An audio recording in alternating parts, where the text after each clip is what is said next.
Are you coming back to school with me? We could have done it all so easily. Hi, my name is Craig Thompson Wood. I'm your host on Teaching with Board Games, here again in the classroom to bring you Fraction City by Learning Advantage.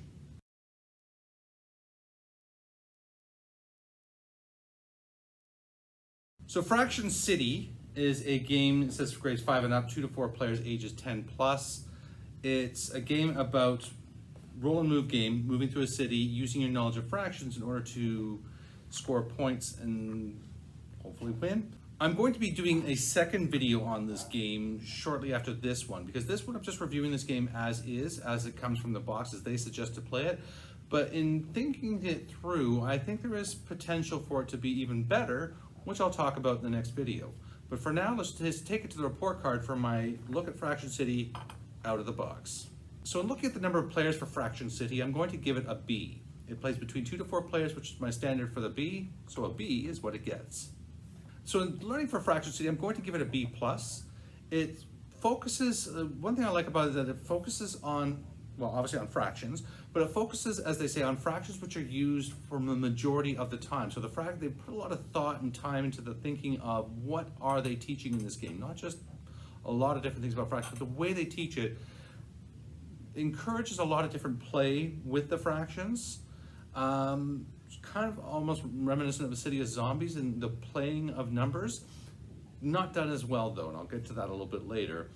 And so it's good focus on what needs to be focused on, and the people who are going to play it are playing it are going to, and they also have some tools in there to use to help the students as well, which I'll talk about when I show you when I take it to the table.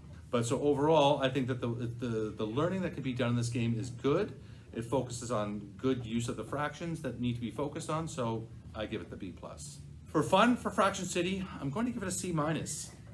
This kind of game, I mean, right from the beginning with like a roll and move and just a lot of just downtime, analysis paralysis in this game for a game so young, because there's just so many options. You can roll, you don't roll and move in one direction. There's multiple directions you could be moving, landing on different numbers of fractions, using the tiles you have, trying to achieve one whole, and it's just a lot of different things to be thinking about. So analysis paralysis, roll and move, plus then with analysis paralysis is everybody else is waiting for their turn.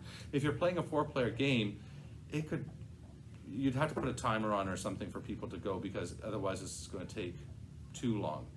I imagine with more play, more familiarity, it will get better, but I just think in order to get to that point, the students have already had to have played for a while, and so it's once you get there, it's great, but it's that slow start to that point with the students who don't know what they're doing, taking so long to figure it out, and it's just going to be frustrating and not fun for anybody.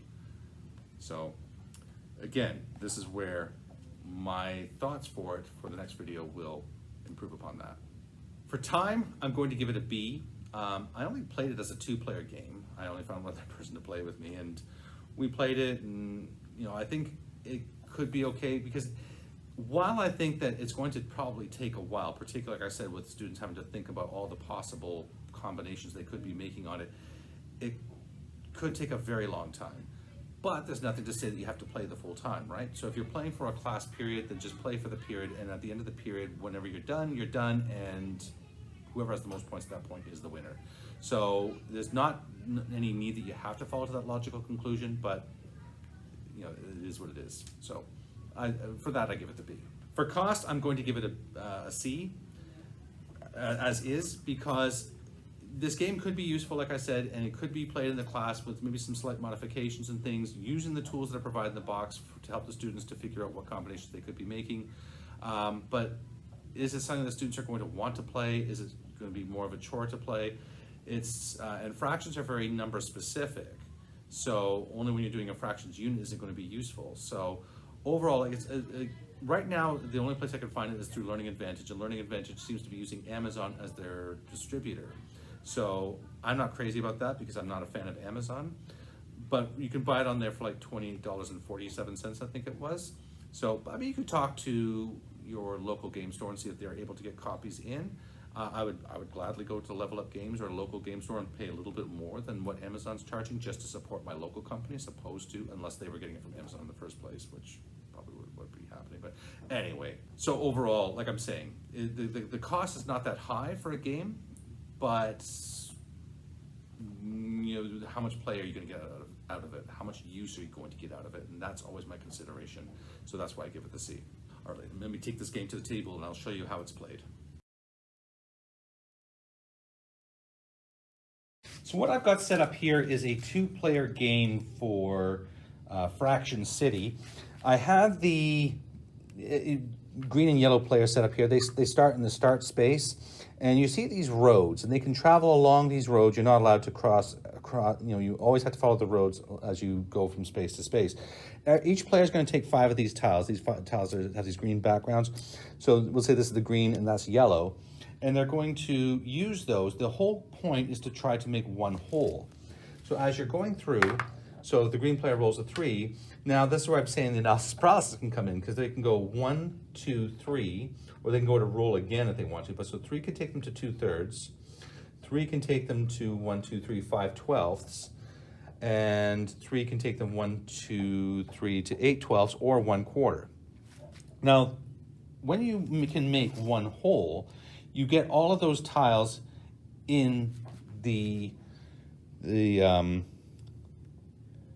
all of the tiles that you use to make the hole become your points. And once you get 10 of those tiles as your points, then you are declared the winner. So looking here, so I could go 1, 2, 3 down here to 8/12, and I can use my 4/12 to make 12/12.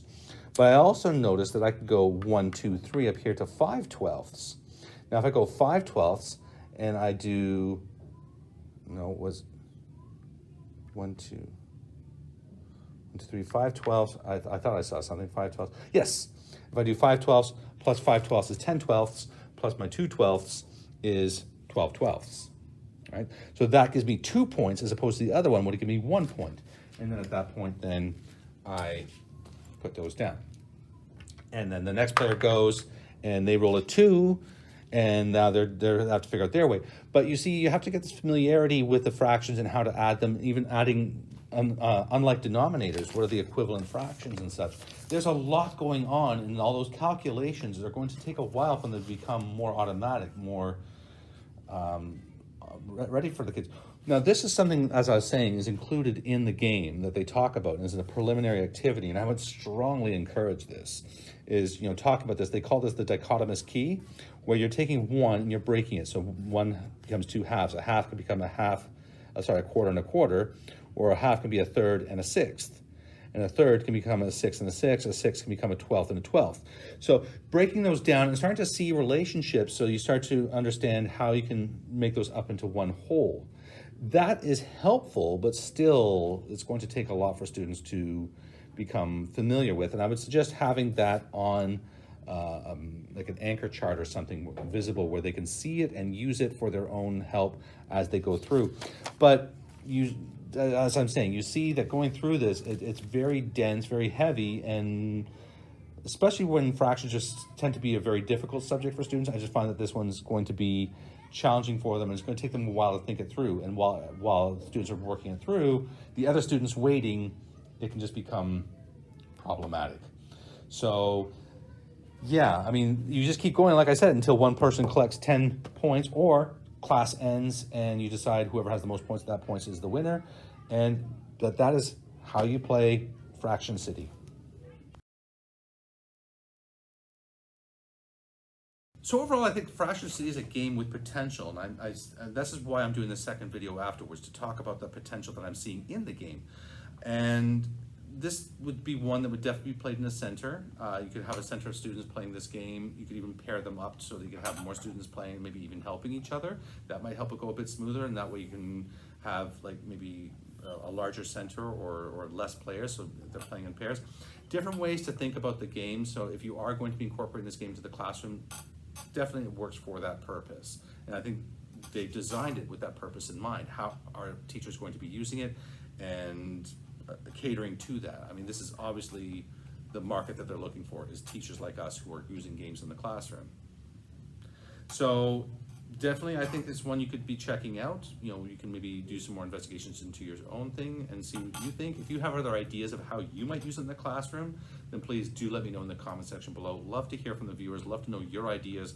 I think it's through collaboration and all these different, putting our minds together is how we come up with our best ideas. And if you have any other ideas for games you might like to see on the channel, like Fraction City, like other games from Learning Advantage, then please let me know in the comment section below. Learning Advantage, if you want to send me some games to do for reviews, I'll gladly accept them, gladly review them, give them my full thoughts, and maybe some feedback on how we can work together to make these games, you know, more, you know, enjoyable in the classroom. You know, according to my also humble opinion. But anything you'd like me to talk about on the channel, whether it's interviews or books or games or just topics of discussion, let me know in the comment section below so that I can give you relevant content. And that's going to wrap it up for today's episode. Until next time, I am Craig Thompson Wood, your host on Teaching with Board Games, saying thanks for coming to the classroom. Are you coming back to school with me?